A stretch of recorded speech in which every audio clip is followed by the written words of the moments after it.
10 साल से तो हम बॉलिंग खेल रहे हैं, मगर बेसिकली हम कहीं पहुंचे नहीं हैं। नहीं पहुंचे।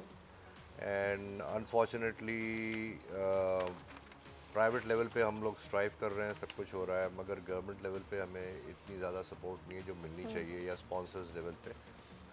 तो इनिशिएटिव तो हम लोग खुद कर रहे हैं। और जो इंटरनेशनली भी हम नहीं खेल रहे क्योंकि प्लेयर्स हमारे पास अच्छे हैं लेकिन हम खेल नहीं रहे। इंटरनेशनल लेवल हमारे प्लेयर्स गए हैं बाहर, इस्लामाबाद से कुछ प्लेयर्स हैं, जैसे कि सलीम बेग हैं, एजाज रहमान साहब हैं, कुछ ऐसे सीनियर। तो कैसा रिस्पांस रहा उनका? Basically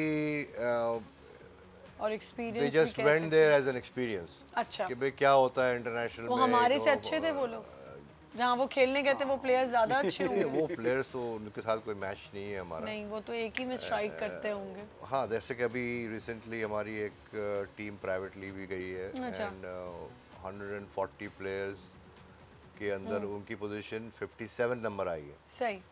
so which is still not so bad. ठीक है। अच्छा, पाकिस्तान में इस वक्त कराची में अगर हम कहें और ओवरऑल अगर हम इस्लामाबाद लाहौर, तो कितने बॉलिंग के ये सेंटर्स हैं जहाँ पे ये प्रॉपर ट्रेनिंग हो रही होती है?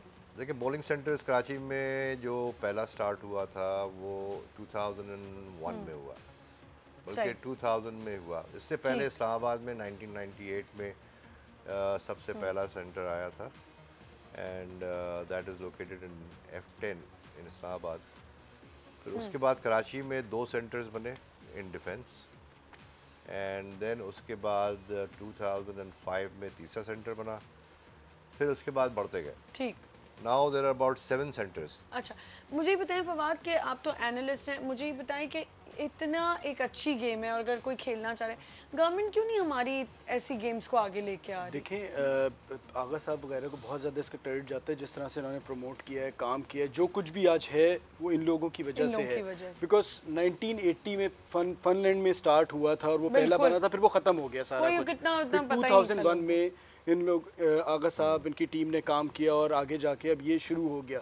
गवर्नमेंट फंडिंग के बगैर, गवर्नमेंट सपोर्ट के बगैर आप कुछ कर नहीं सकते। ठीक है, आपको फंडिंग चाहिए होती है, ये साथ में अपना काम करते हैं और उसमें से टाइम निकाल के इस खेल के लिए भी काम कर रहे हैं। तो गवर्नमेंट सपोर्ट जब तक नहीं होगी कि किस हद तक इन्वेस्ट करेंगे और उसमें से रिटर्न कितना आएगा। देखें, जब आप अगर किसी खेल को बढ़ाना चाहते हैं और चाहते हैं ज़्यादा से ज़्यादा लोग पार्टिसिपेट करें, तो उसमें फिर ये जो अफोर्डेबल वाली बात आई थी वो ख़त्म करनी होगी। उसमें यही है कि अगर गवर्नमेंट इन्हें सपोर्ट करती है, कुछ फंडिंग करती है, कुछ जगह देती है उन इलाकों में जहाँ पर ये खेल नहीं इंट्रोड्यूस, वहाँ पर गवर्नमेंट की सपोर्ट चाहिए होगी। ये मैनेज भी नहीं कर सकते, और उसी जब वहाँ वो बन जाएगा तभी आपको प्लेयर्स भी ज़्यादा मिलेंगे, अच्छे मिलेंगे। वरना वो यही होगा कि जो अफोर्ड कर सकते हैं, जो खेल सकते हैं, वही खेलते रहेंगे। तो गवर्नमेंट की बहुत ज़्यादा सपोर्ट चाहिए है अगर इस खेल के लिए काम करना है। 1998 में कॉमनवेल्थ गेम्स में भी इसे शामिल किया गया है और ये दुनिया भर में खेला जा रहा है, बहुत ज़्यादा खेला जाता है। पाकिस्तान में तो बहुत लेट शुरू हुआ है, ये पहले से हो रहा है बहुत। तो और ये ऐसा है कि जी ये तो इतनी अच्छी तफरी है कि आप पार्क्स बनाते हैं, साथ में उसके बना दे एक बॉलिंग क्लब, पूरी फैमिली जाए और जाके खेल ले वीकेंड्स पे। और वैसी हेल्दी एक्टिविटीज हमारे शहर में और हमारे मुल्क में होती नहीं है। इंटरेस्ट है इसका, इतना ज़्यादा इंटरेस्ट है कि बच्चे, अब मैंने आजकल देखा है बच्चे ज़्यादातर प्रेफर करते हैं कि हमारी बर्थडे पार्टीज ऐसी जगह पे हो जहाँ पे बॉलिंग गेम हो या एक्टिविटी बॉलिंग वाली हो, कि बच्चों का इंटरेस्ट बहुत डेवलप हो गया। कोई, हमें क्या पता, कोई बच्चा उसमें इतना एक्सपर्ट हो कि वो आगे जाके इसको अपना प्रोफेशन बना सकता है, लेकिन बात वही आती है कि इसको प्रमोट करे कौन। कुछ लोग हैं करें प्रमोशन के लिए ना, basically what you need is tuition. जी, लाइक एनी अदर एक्टिविटी, आपको प्रॉपर ट्यूटर्स चाहिए, and obviously tutors are not available और ट्रेंड इन पाकिस्तान। बाहर से ट्यूटर्स हमें बुलाने पड़ेंगे, अभी नहीं तो 1 साल बाद या जब भी। हमारी एसोसिएशन और फेडरेशन जो है, ये इनका जो प्राइम टारगेट अभी यही है कि हम बाहर से प्रॉपर ट्यूटर्स को बुलवाएं और यहाँ पे ट्रेनिंग दें। सही। Because it is not only, but if you hire someone from outside तो वो तो फिर और ज़्यादा फिर एक्सपेंसिव नहीं, कॉस्टली तो है। Then of course we have to share. वही बात आ जाती है ना कि अगर कोई हमें सपोर्ट करने वाला, सपोर्ट तो हमें या तो गवर्नमेंट करे या तो जो आपकी तो इस वक्त जो ट्रेनिंग्स हो रही हैं वो कैसे हो रही हैं?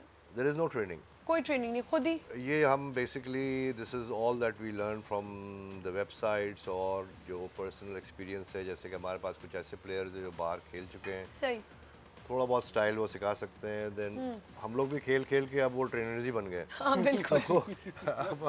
Normally we have given coaches too. अब आपको पता होगा ना कि कहाँ मारेंगे तो कहाँ से गिरेगा, क्या नहीं होने वाला। अच्छा, स्ट्राइक्स और स्पेयर मुझे तो पता है क्या होता है, लेकिन एटलीस्ट व्यूअर्स को थोड़ा सा और अवेयर करने के लिए स्ट्राइक्स और स्पेयर्स में फ़र्क क्या है? देखिए जी, 10 फ्रेम्स होते हैं एक पूरे गेम के अंदर। नाउ आपको 2 चांस मिलते हैं टू बोल एंड अगर फर्स्ट राउंड में आपने 10 पिन्स को गिरा दी तो it is called a strike. ठीक है।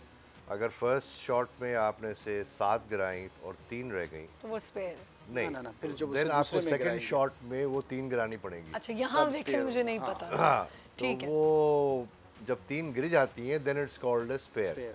ठीक है। अगर आप 3 में से 2 गिरा दी तो वो मिस होती है। तो और इसके कंपटीशन का क्या तरीका होता है, कैसे हमें नहीं पता अब इसमें क्या कितना किसने कितना स्कोर के ऊपर ही है कि जितना हाँ, ऑब्वियसली आपकी स्कोर जो है from first frame right to the 10th frame ये ऑटोमेटिकली कैलकुलेट होता है। ठीक।